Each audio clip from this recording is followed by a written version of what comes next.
Iran launched retaliatory missile and drone strikes into Israel this morning following Israel's attack on Iran's nuclear program.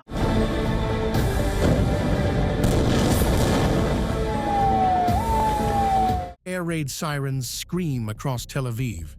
In the dead of night, the sky erupts with fire.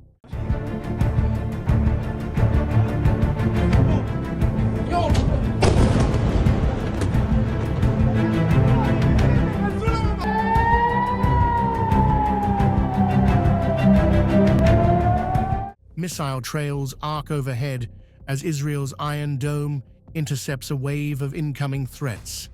Streets, once buzzing with life, are now abandoned. Families huddle in shelters, clutching radios, unsure of what city will be hit next. Again today, Israel and Iran traded strikes amid rising tensions. Smoke rises from collapsed buildings, sirens, screams, silence. Then another boom. Just hours earlier, Iran launched dozens of ballistic missiles at Israeli cities. Ben Gurion Airport was one of the first targets.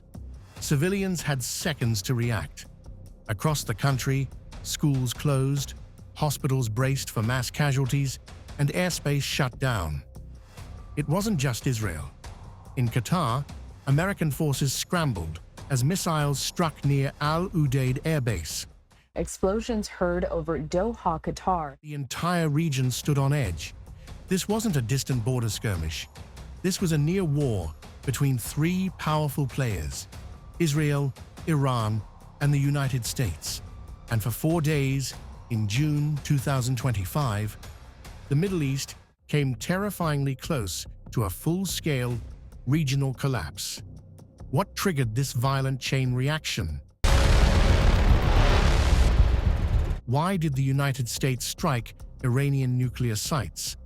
US President Donald Trump says America has struck Iranian nuclear facilities. And what brought this crisis to a sudden, uneasy halt? Let's break down the most dangerous 72 hours the region has seen in years. Israel says at least 6 people have been killed and a number injured in the latest round of Iranian strikes. Tensions reach a boiling point. While the fighting between Iran and Israel has entered day 11, Israel has launched fresh attacks on military targets in Tehran, while Iran launched a new wave of missiles towards Israel. The events of June 2025 didn't come out of nowhere. This whole fiasco was the result of years of rising hostility, mistrust, and unresolved red lines. At the center of it all, Iran's nuclear ambitions. Despite Tehran's insistence that its program is for peaceful energy use, Israeli intelligence has long claimed otherwise, accusing Iran of inching toward weaponization. In response, Israel repeatedly threatened military action to stop Iran from crossing what it calls a point of no return. Meanwhile, the United States has maintained a heavy military footprint across the Gulf, with key bases in Qatar, Bahrain, and Kuwait. American forces in the region have increasingly been drawn into the Iran-Israel standoff, especially under leaders who favor direct confrontation over diplomacy. Over the past year, covert attacks, cyber strikes, and targeted assassinations intensified the pressure. Israeli strikes inside Syria targeted Iranian operatives. Iran-backed groups in Iraq and Lebanon fired missiles near Israeli and US positions. And Gulf countries, caught in the middle, grew nervous as tensions escalated around their borders. By early June 2025, intelligence chatter suggested something big was coming, and Iran warned of retaliation if provoked. Israel, on the other hand, hinted at preemptive action. The United States watched closely until it decided to act first. The match was lit. US bombs Iran. Breaking news after the major U.S. strikes on Iran. Tonight, hear the new classified intelligence report, a preliminary report on what could be a reality check now on the U.S. attack on Iranian nuclear enrichment facilities. On the night of June 21st, 2025, the United States took a decisive and controversial step. It launched a series of airstrikes on Iran's underground nuclear facilities using precision bunker buster munitions. The strikes targeted key sites near Natanz and south of Tehran, believed to be part of Iran's advanced uranium enrichment network. According to Washington, newly gathered intelligence showed that Iran was weeks away from producing weapons-grade material. The Pentagon justified the action as a necessary preemptive strike to prevent a nuclear breakout. But for Tehran, the attack was more than a military provocation. It was a blatant act of war. Iranian officials immediately condemned the strikes as a violation of sovereignty and international law. Within hours, Iran's Supreme National Security Council announced that all U.S. military assets in the region would now be considered active threats. Iranian Revolutionary Guard commanders vowed retaliation, not just against Israel, but directly against U.S. bases across the Gulf. The international response was muted, but tense. Russia and China criticized Washington's unilateral move, calling it reckless. Panic spread through the Gulf. In Doha, Manama, and Kuwait City, governments scrambled to secure airspace and prepare for possible fallout. The Biden administration, now replaced by Donald Trump in a snap re-election, insisted that the strikes were limited and strategic. But the damage had been done. Iran had warned repeatedly that any direct military action on its nuclear program would trigger a regional response. Iran's missile barrage. In the port city of Haifa, missile strikes there that have made impact. June 22nd, 2025. Less than 24 hours after the U.S. struck Iranian nuclear sites, Iran delivered its response with overwhelming force. In two coordinated waves, Iran launched 54 ballistic and cruise missiles at Israel. The first wave came just after midnight. The second hit came before dawn. Targets included Ben Gurion International Airport. Air raid sirens pierced the night across Tel Aviv, Haifa, and Jerusalem. Families ran for shelter as the sky lit up with missile trails and interception fire. Israel's Iron Dome activated instantly, intercepting dozens of missiles mid-air, but it wasn't enough. Several slipped through.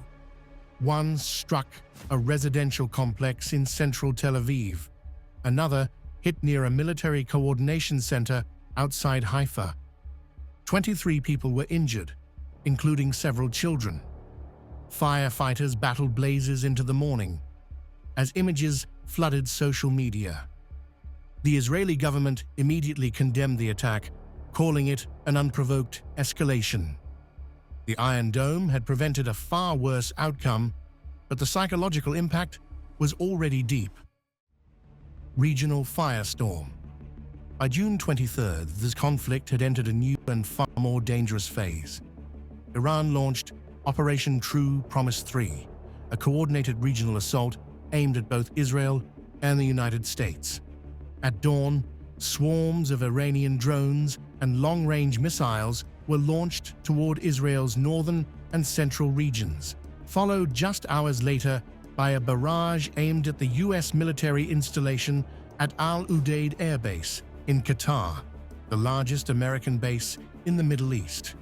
This was the first time in over a decade that Iran directly targeted U.S. forces in the Gulf with ballistic missiles. Satellite footage later showed the use of upgraded Shahed-class drones and precision-guided Fateh 313 missiles, indicating a major leap in Iran's battlefield capabilities. Back in Israel, retaliatory strikes were swift. Israeli warplanes hit Tehran's notorious Evin prison, long known for housing political dissidents and dual nationals. Simultaneously, airstrikes targeted command centers of the Islamic Revolutionary Guard Corps, IRGC, and key nodes of Iran's nuclear infrastructure. Tehran's skyline turned to smoke. Explosions rocked the capital, especially in the northern districts, and secondary blasts suggested hits on electrical feeder stations and fuel depots. In Ahvaz, a major hub in southwestern Iran, fires engulfed parts of the city following strikes on suspected military storage units. Iran framed its actions as defensive deterrence, but Israel called the strikes acts of regional aggression. Ceasefire. As missiles lit up the skies and air raid sirens echoed across cities, an urgent diplomatic scramble unfolded behind closed doors. With the U.S. now directly targeted, President Donald Trump made a calculated pivot from confrontation to containment. He placed an immediate call to Israeli Prime Minister Benjamin Netanyahu, urging a pause in military operations. At the same time, Trump enlisted Qatar's Emir Sheikh Tamim bin Hamad Al Thani to open indirect lines of communication with Iran.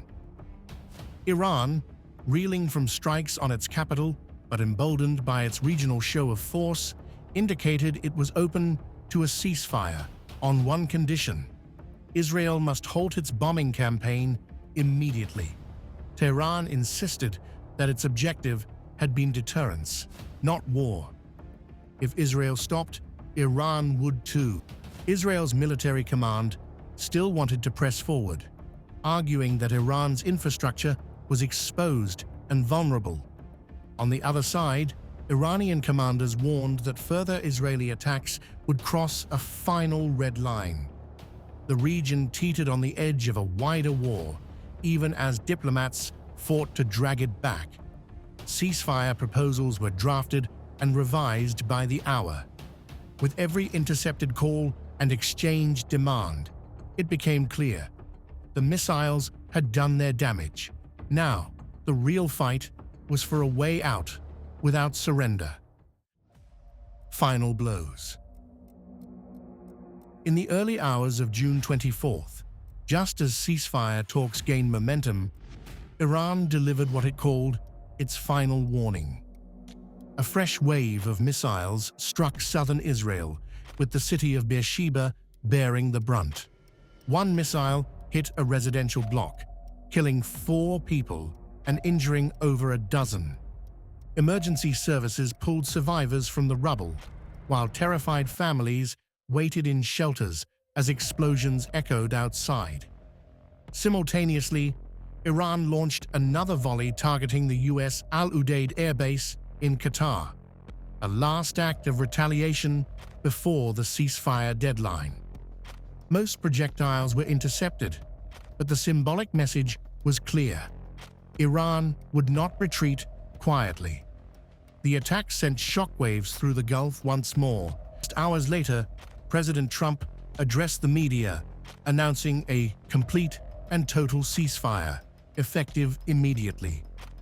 He framed the agreement as a victory for American deterrence and regional stability, declaring that the U.S. had neutralized the threat without dragging the nation into a wider war.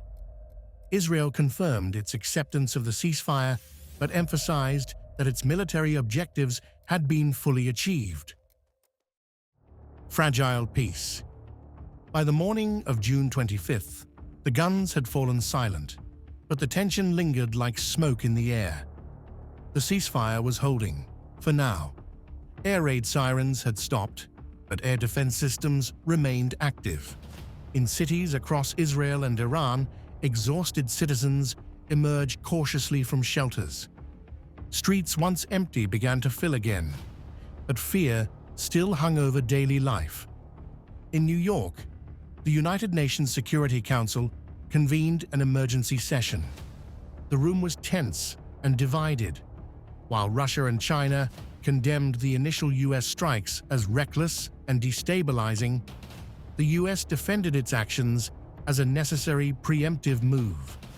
European powers urged calm, but offered no clear path forward. Iran declared the operation a success, claiming it had restored deterrence and proved it would respond forcefully to violations of its sovereignty. Israel, on the other hand, framed its campaign as a defensive triumph. Officials insisted that Iran's military capacity had been significantly degraded and that national security had been reinforced. The war had stopped. Why this war nearly happened? This near war wasn't sparked overnight. It was the result of years of brinkmanship, blurred nuclear red lines, and fragile diplomacy stretching across multiple administrations. Iran's insistence on nuclear sovereignty and the US balancing between deterrence and de-escalation. Domestic politics in Washington, Tehran, and Tel Aviv each demanded strength over restraint. Meanwhile, the battlefield changed. Advanced missile and drone technology made strikes faster, longer range, and harder to intercept. The gap between action and retaliation narrowed to minutes. The speed of escalation outpaced the world's ability to respond and left Gulf states, civilians, and even global markets hostage to decisions made in war rooms. In a hyper-connected region where perception is power and a single explosion can trigger 1,000 interpretations, one miscalculation nearly triggered a regional catastrophe. What is next? This crisis exposed just how fragile peace really is when diplomacy is replaced by firepower. Was the US right to strike? Did Iran prove its deterrence? Did Israel achieve anything lasting? I want to hear your thoughts. Comment below with your take on this high-stakes conflict. Don't forget to like, share, and subscribe for more updates as this fragile ceasefire is tested in the days ahead. Because in the Middle East, nothing stays quiet for long.